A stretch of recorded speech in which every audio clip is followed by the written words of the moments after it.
because of the 200-year anniversary. Correct.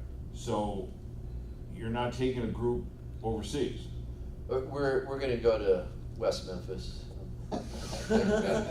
No, we're not going on a trip overseas. Now, every year I recommend Fiji as an honored country, and every year I'm turned down. I've been on that board for 15 years. So I was suggesting that this year, since we're not going on a trip, we should go to Fiji, right? Don't you think? What they say? No, they don't want to go to Fiji. I think they want to go to Fiji, they just can't justify it. There's no Peabody Hotel in Fiji? No, there's not one there. I would like it though, mainly because the whole vacation would be barefoot. But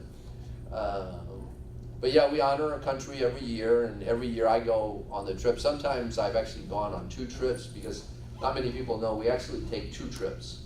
The first trip is a trip to really meet with all of the museums, because we bring art from that country into Memphis for that month. We talk to musical groups, we talk to chefs, because a chef is brought in that cooks during that time, does an event at Chez Philippe at the Peabody, and it's all food from that country. So all of that is done on the first trip, and then the second trip is kind of more of a political fun trip, but we will meet with the president or prime minister of that country, a lot of their dignitaries. We'll meet with the U.S. ambassador. He usually throws a party at his house in that country. So that trip is kind of more fun. The first trip is more work. But don't ask me the following year, because it's still a secret. I'm guessing it's not Fiji. It's not Fiji.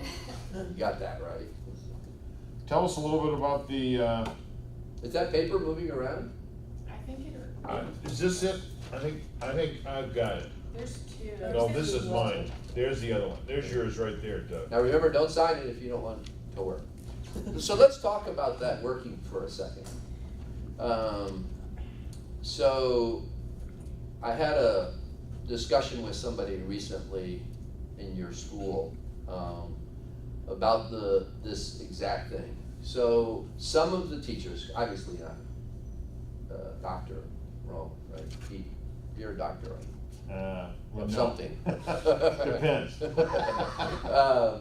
But I know he would never. But there are teachers that may tell you that, when you graduate, you should expect to make $50,000 a year right out of school. You should expect a corner office with a view and a management position. And I'm going to tell you that is not likely going to happen unless your father happens to own a hotel company, because it's just not going to happen. Now, it could happen if you did something really smart. And I think sometimes you're not told to do this. But if you were to get a part-time job or a full-time job, whichever fits you best, in a hotel while you're going to school, and I'm guessing most of you are 4-year students, right? When you graduate, at the end, you will have worked in various positions in a hotel during that time. At the end of the 4 years, and you go and apply wherever it is you go apply, the first thing, nobody asks you, did you work part-time? All they see is that for 3 or 4 years, you worked at the Peabody, or you worked at the Marriott, or you worked in X place.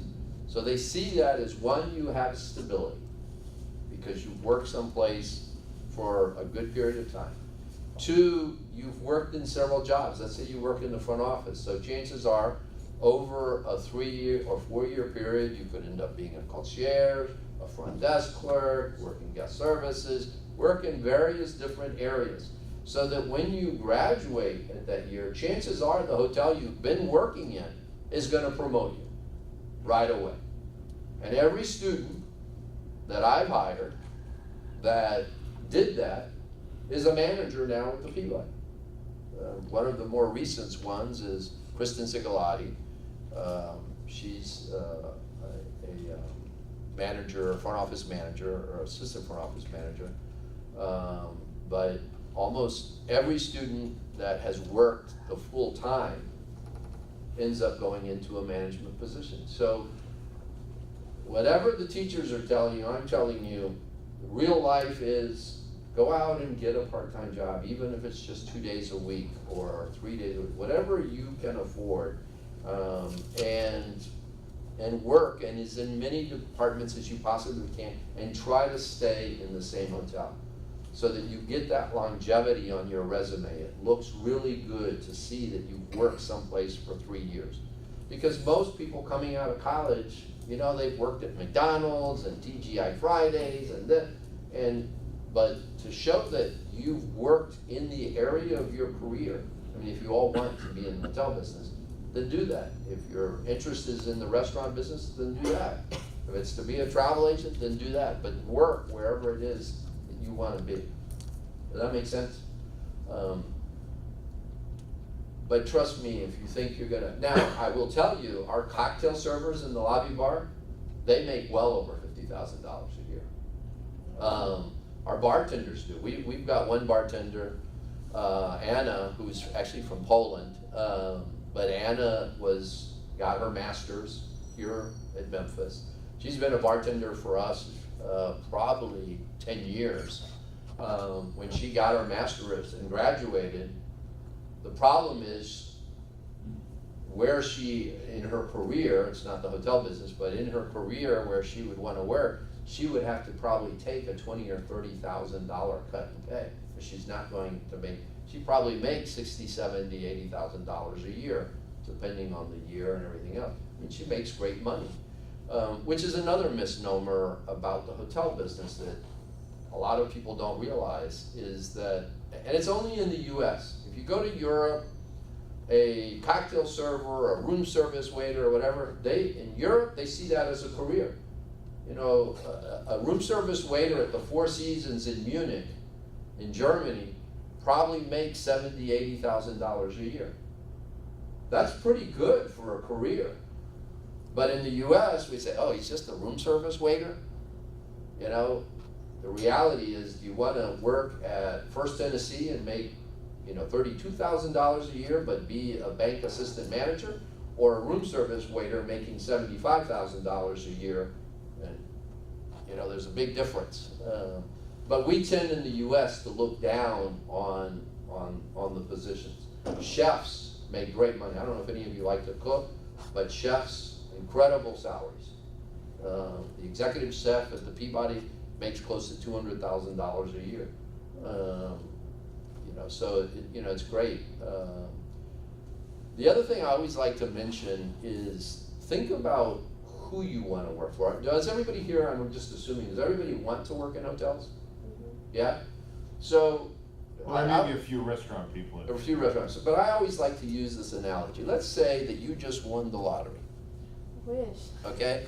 And you won, let's say, $150 million. So, what kind of car do you drive now? Jeep Cherokee 17. The Jeep Cherokee. So she wins $150 million. She's thinking, you know what, I can upgrade. So I'm thinking maybe a Bentley convertible. Would that be pretty nice? That'd be fine with me. Okay.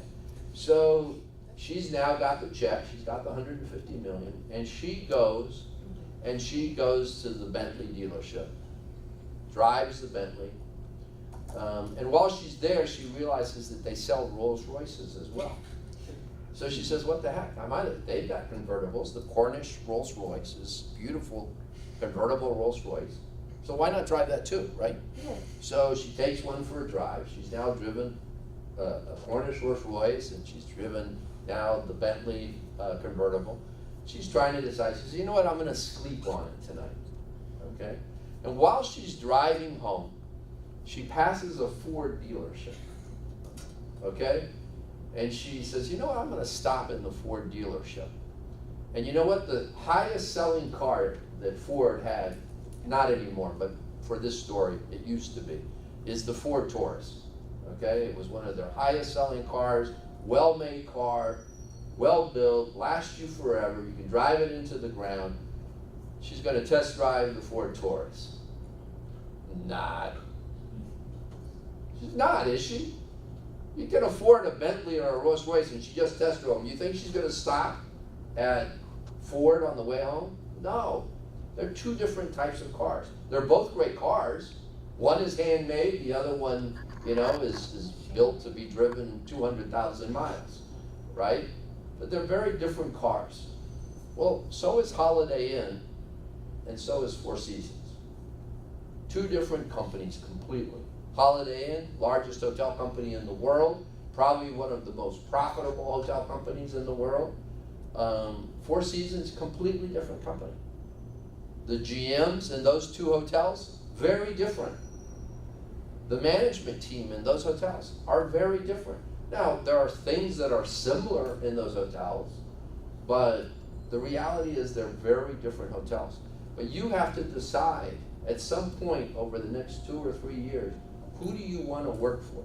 There's not a right or wrong answer. It's what do you like, okay? Now, my son, okay, he went to school here. He knows him. My son is probably one of the messiest kids ever, okay? You know, his closet, his room, everything's a disaster. You know, that attention to detail is not in his vocabulary, okay? My son would do well, probably, if he was going to get in a hotel. He will do better at a Holiday Inn, not because he's messy or anything else, but somebody who works, if you go to my house now and you walk in my closet, okay,